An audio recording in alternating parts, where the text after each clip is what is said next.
Cuando una maldición se apodera de una persona, es como un virus espiritual.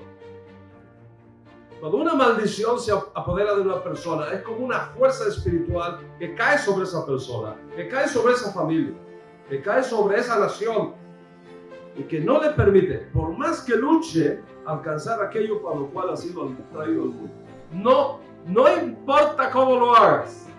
Cada vez que estás llegando al dólar, se te pierden los últimos 5 centavos. 6 tribus fueron ubicadas en el monte Gerizim. 6 tribus fueron ubicadas en el monte Ebal.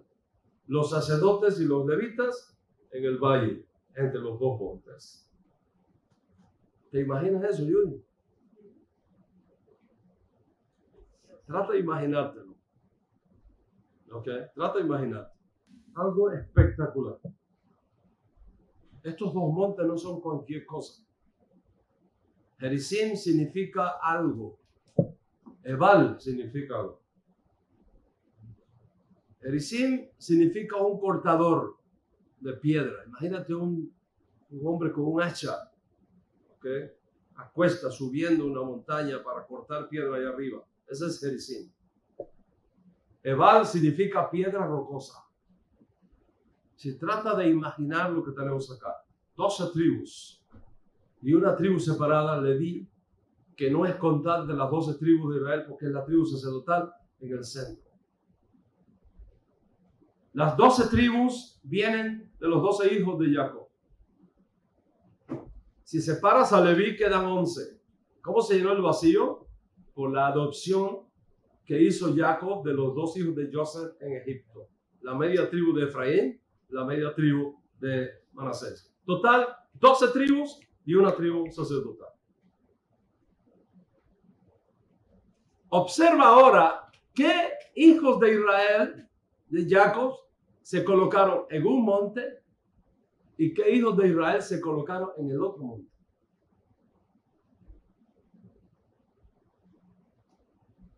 Eso es muy importante. Recuerda esto, Rubén es el primer hijo de Jacob con Lea. Right?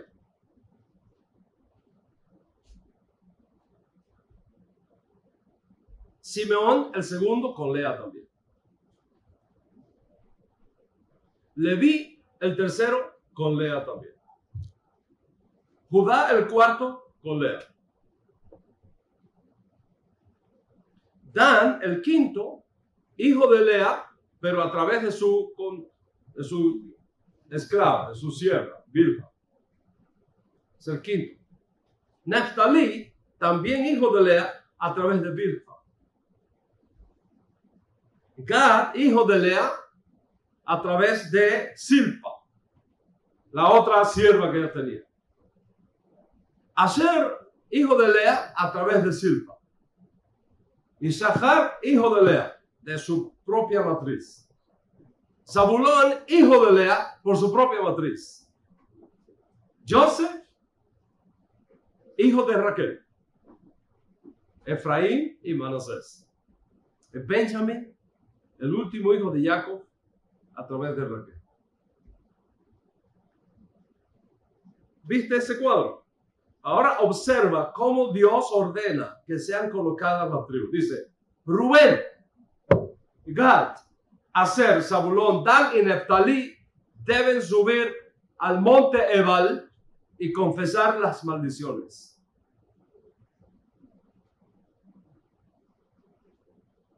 Benjamín, Efraín, Manasés, Zabulón, Isachar y Aser se van a ubicar en las faldas del monte Gerizim y van a pronunciar las bendiciones. Y una vez ubicados en su lugar, se mencionan los 11 pecados. Escucha esto bien, porque aquí hay una riqueza espiritual impresionante.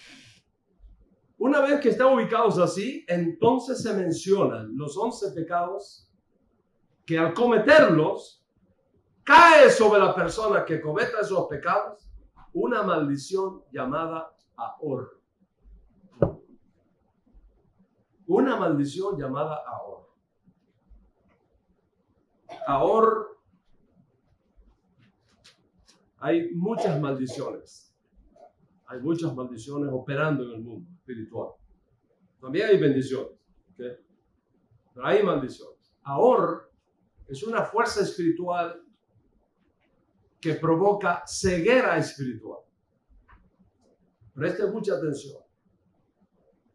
Ahor es una maldición que provoca ceguera espiritual, dureza de corazón, insensibilidad espiritual. Cuando una persona está bajo el dominio de Ahor, es una cosa terrible. Y eso viene como resultado de violar 11 mandamientos específicos de la Torá y uno en particular que conforman los 12 pecados que están mencionados en esta porción. Cuando una persona, escuche bien, cuando una persona viola cualquiera de estos 11 mandamientos pronunciados por los levitas entre el monte Gerizim y Ebal, se hace reo de esta maldición llamada Ahor. Una maldición, señores, no es cualquier cosa. Cuando una maldición se apodera de una persona, es como un virus espiritual. Cuando una maldición se apodera de una persona, es como una fuerza espiritual que cae sobre esa persona, que cae sobre esa familia, que cae sobre esa nación y que no le permite, por más que luche, alcanzar aquello para lo cual ha sido traído al mundo. No importa cómo lo hagas. Cada vez que estás llegando al dólar, se te pierden los últimos 5 centavos.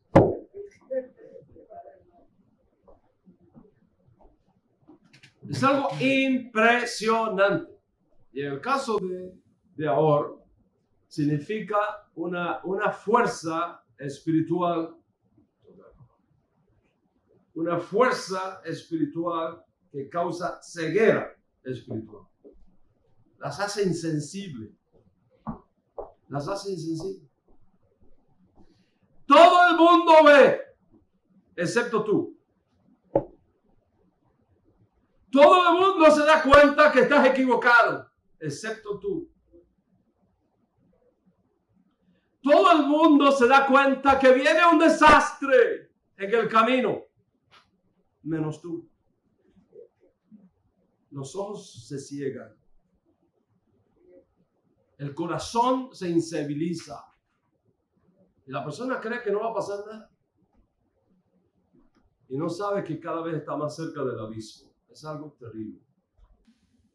¿Y cuáles son los 11 mandamientos específicos, más uno general, que de violarse activan esta maldición sobre una persona? Estos son los 11 pecados que menciona nuestra persona y que por la importancia que tiene voy a entregárselos a ustedes.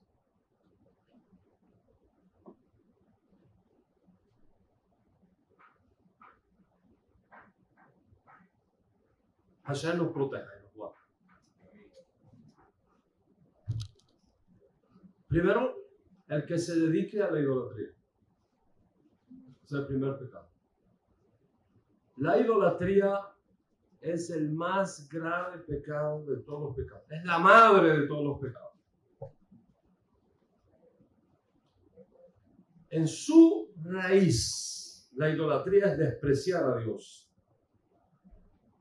reemplazar a Dios, humillar a Dios, quitar a Dios altísimo de tu vida y enfocarte en otras fuerzas o en otras personas aparte de Él. Esa es la primera cosa. La segunda, el que falta respeto al honor a su padre o a su madre. Es el segundo pecado más grave que existe. Despreciar a tu papá o despreciar a tu mamá. Miren, señores, 3 personas intervinieron en tu formación. 3 personas. Tu papá, tu mamá y Dios Santísimo. 3 personas. Tu papá aportó algo, tu mamá aportó algo. Pero Dios aportó algo que ni tu papá ni tu mamá pueden aportar. El que falta el respeto a sus padres, el que desprecia a sus padres, el que deshonra a sus padres, poco tardará para que haga lo mismo con Dios. Lo leo.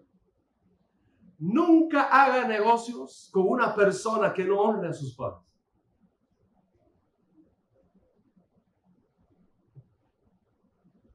Nunca haga negocios con una persona que no respete a su mamá y a su papá.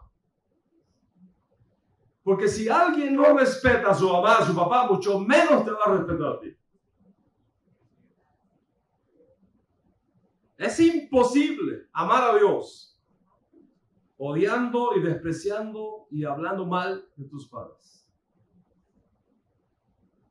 Y es posible que muchos de los problemas que tú estás teniendo hoy día como adulto es el resultado de no haber perdonado algo que tú crees que tu papá te hizo o tu mamá te hizo. Y tienes eso escondido ahí adentro, tienes ese resentimiento, tienes ese dolor escondido ahí adentro. Y tienes que sacar eso. Tienes que ser libre de eso. Dice la parashá de hoy, el que irrespete a su papá o el que deshonre a su mamá es reo de ahorro. Le cae encima esa maldición.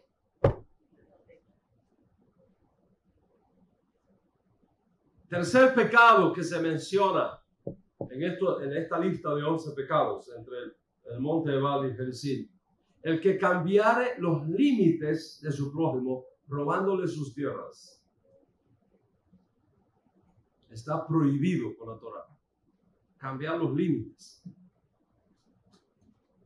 Cuarto mandamiento que se menciona en esta parashá, el que haga tropezar a un ciego en su camino. Es decir, aprovecharse de la ignorancia de una persona, sacar provecho de eso, como el caso de dar un mal consejo para sacar provecho personal, aquel que no se da cuenta de lo malo que le están aconsejando, porque no tiene conocimiento. Si una persona que no tiene conocimiento es como un ciego, no ve. No te puedes aprovechar de la ignorancia de una persona para estafarle, para engañarle. Está prohibido por la Torá. Quinto pecado que se menciona en esta parashá, que hace a una persona reo de ahorro, el que pervierte el derecho de los extranjeros, de los huérfanos y las viudas. Estos tres grupos de personas tienen una protección especial de Dios en sus vidas. El extranjero, el huérfano y la viuda. Esos tres grupos de personas, usted tiene que tener mucho cuidado cómo los tratan. Pues son personas vulnerables, muy vulnerables. Y Dios no permite que se abuse de los vulnerables. Y así está escrito en esta parashá. Sexto pecado que se menciona en esta parashá, el que tuviera relaciones sexuales con una persona prohibida. Especialmente con la mujer de su padre, que no es su mamá. Este es otro pecado que se menciona en esta parashá. Otro pecado que se menciona en esta parashá, el séptimo, el que tenga relaciones sexuales con animales. Octavo pecado, el que tenga relaciones sexuales con familiares prohibidos, como son tu hermano, tu hermana, etc. Noveno pecado, el que tuviera relaciones sexuales con una persona prohibida, incluyendo su suegra.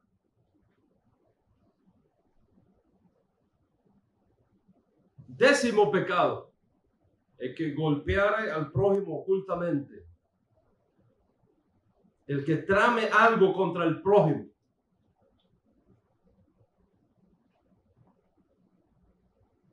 Ya sea en forma de lashon hara o de hecho. Y el onceavo pecado que se menciona en esta parashá, el que usar de soborno para dañar a una persona inocente. Estos son los 11 pecados que de cometerse atraen sobre la persona la fuerza de ahorro. La peor de las maldiciones que existen, porque les roban a la persona la sensibilidad espiritual. Es cuestión de tiempo cuando esa persona va a caer en el hoyo. Es cuestión de tiempo cuando la riqueza que tiene se le va a ir de las manos. Es cuestión de tiempo cuando la salud se le va a ir de las manos. El trabajo se le va a ir de las manos. La paz interior se le va a ir de las manos. La peor cosa que puede ocurrirle a un ser humano es perder su sensibilidad espiritual y ser abandonado a sus propios caminos, a sus propios deseos, a sus propias ideas. El espíritu del Dios Altísimo se aparta de esa persona y es empujada a las fauces de ahorro y todo comenzará a complicársele a esa persona hasta que finalmente lo lleva a la ruina. ¿Estás conmigo hasta acá? Ahora, observa que estos 11 pecados tienen un común denominador. Estos 11 pecados tienen un común denominador. ¿Cuál es el común denominador de estos 11 pecados? Que todos se hacen ocultamente. Se practican en oculto.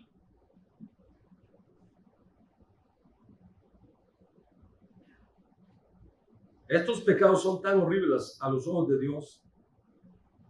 Son tan horribles a los ojos de Dios que aunque todo Israel somos una familia y por tanto responsables los unos de los otros, cuando alguien comete cualquiera de estos 11 pecados, el resto de la comunidad está exento. Dios los exenta, los separa de la comunidad. ¿Por qué están exentos? Por dos razones. Primero, porque como la mayoría de estos pecados son cometidos por personas que están en posición de poder y autoridad, como son los políticos, los ministros, los gobernadores, reyes, personas con mucho dinero, entonces ahí hay una causal especial. Y segundo, porque la mayoría de estos pecados son cometidos ocultamente. Es decir, se violan los principios de la Torá de forma a escondidas. De manera que nadie se entera. Y entonces, frente a un tribunal de justicia. Y como no son traídos frente a un tribunal de justicia para ser juzgados, entonces le cae encima la justicia divina en forma de este castigo que se llama Or, que es esta terrible maldición que se menciona en nuestra parashá del día de hoy. ¿Sabes qué, Rabotai? Es mejor que confieses el pecado y seas juzgado a callarte tu pecado y que venga sobre ti ahora. ¿Me explico lo que estoy hablando?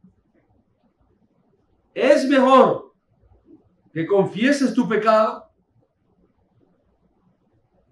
y que seas juzgado y disciplinado a callarte tu pecado y que entonces venga sobre ti la fuerza de Dios. ¿Cuántos están conmigo hasta acá? Y finalmente viene el último ahor o causa de maldición, la número 12. El que no ligare su alma a la Torá. El que no ligue su alma a la Torá como asunto de su preferente alegría, sino que trate a la Torá como algo que no tiene valor, que pasó de moda, que está reemplazada por otra Torá, etc. Si tú observas bien, lo que está pasando aquí es un adelanto de lo que va a suceder si tú no tomas conciencia de estas cosas.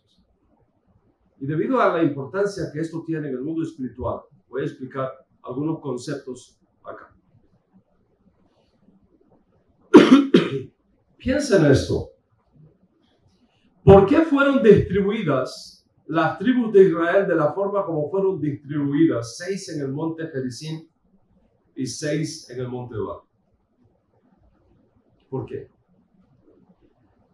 Los 6 asignados a la montaña de las bendiciones en el monte Gerizim eran Simeón, Leví, Judá, Isachar, José y Benjamín. Los asignados a las montañas, a la montaña de las maldiciones en el monte Ebal, eran Rubén, Gad, Aser, Zabulón, Dan y Neftalí. ¿Cuál es el misterio aquí, Rubén? Rubén es un misterio aquí, en esta porción. ¿Por qué Rubén? Rubén es el primogénito de Jacob. Es el primogénito de Jacob. Rubén es el hijo de Jacob que empieza todas las genealogías de Israel. Todas las genealogías de Israel deben comenzar con Rubén porque él es el primogénito. Entonces, ¿por qué Rubén fue colocado en el monte de las maldiciones? De los que tenían que confesar las maldiciones y no en el monte de las bendiciones. ¿No debía ser su tribu honrada y ser asignada al monte Gerizim de pie junto a sus hermanos más cercanos, Simeón, Leví, Judá, todos ellos descendientes como Rubén de Lea, la primera esposa de nuestro padre Jacob? ¿Por qué Rubén fue sacado de entre sus hermanos, que todos estaban en el monte Gerizim, y colocado aparte en el monte Ebal, encabezando los que tenían que pronunciar las maldiciones? ¿Sabe por qué? Porque Rubén había cometido una falta muy grave. Se había acostado con Bilha, concubina de su padre. Si llegó a tener relaciones sexuales con ella o no, si consumó ese pecado o no, es un asunto que no está claro en la Torá. Pero sí está claro en la Torá una cosa: que hubo una mala intención. Que hubo algo horrible en la manera como Rubén trató a la concubina de su padre. Y es precisamente este pecado el que se menciona en la lista de los 11 pecados que se suelen cometer a escondidas: los pecados sexuales. ¿Cómo pues podría permitirse a Rubén estar en la montaña de las bendiciones cuando su ancestro había violado precisamente uno de los delitos más graves que figuran en las maldiciones, que dice: maldito el que se echare con la mujer de su padre, o el que ha descubierto la ropa de su padre?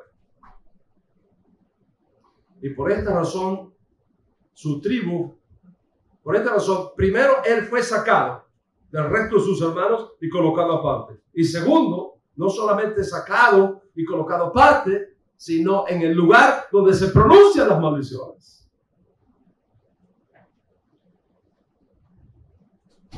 Esto no solamente es historia, señores, esto también es profecía. ¿Y saben qué quiere decir eso? Que el día vendrá cuando todos nosotros seremos traídos delante del tribunal celestial.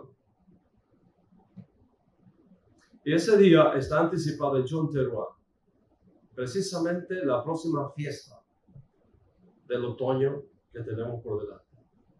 Yom Teruah se conoce también como Yom Din. Yom Din.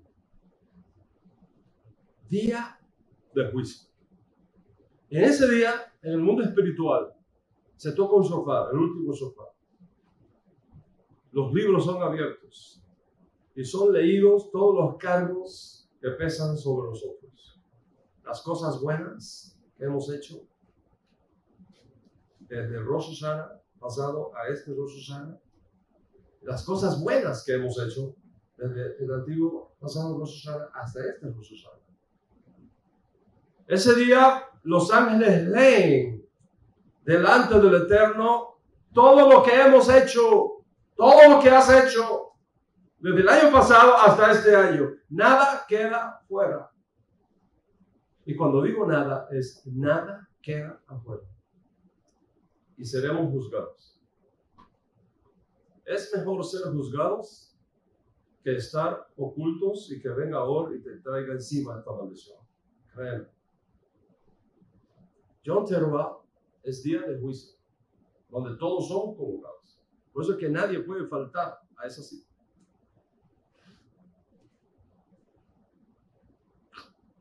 Nadie puede faltar a esa cita.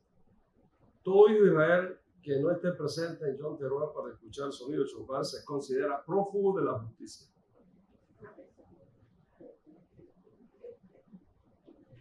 Dios convoca, es una santa convocación para los hijos de Israel. Santa convocación.